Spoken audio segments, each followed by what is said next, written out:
2:17 p.m., the 13th of November, 2025. This goes in the title, and that is that. So this is all I'm allowed to say is da da da da.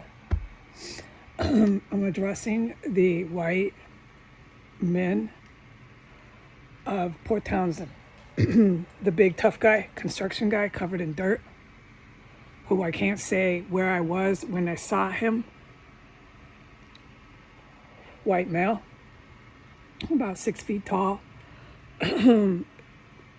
muscles comparable to combat vets, like major muscles. 6 feet tall, etc., etc. I can't describe any more about anything about him. Okay, that guy, the elderly man wearing the baseball cap. I can't describe any more about him, but I need to make this clear to the public who hears this, what the elderly men are like in Port Townsend. The elderly white men. They are classic and in a, you know how people can become a poster child, you know? They become what you see through media image. So this is what they are, all exactly like what I am describing. Is when you see a movie or you watch some sort of video image or a picture of a Ku Klux Klan old white man, or a Aryan Nation Confederate flag, United States of America big flag with the Confederate flag, and Ku Klux Klan, old white men with the typical baseball caps. They wear them front, not to the side or backwards. They wear them front. And they have the farmer clothing on, or they have casual outdoors clothing on. This is what they all like to look like. They like to look like what you see on TV and photo images. They do this. Obviously, they are dressing themselves. Okay? You can watch a movie and see this. Go ahead and research. So, if they're not wearing the outdoorsy or the farmer clothes, they wear the military hunting clothing. Okay, now we're clear.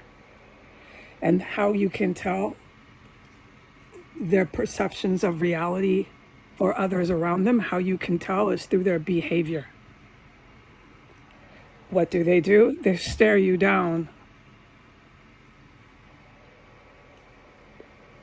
And they don't stop staring at you. It's called harassment and intimidation, which you can also see if you watch a movie about these very classic,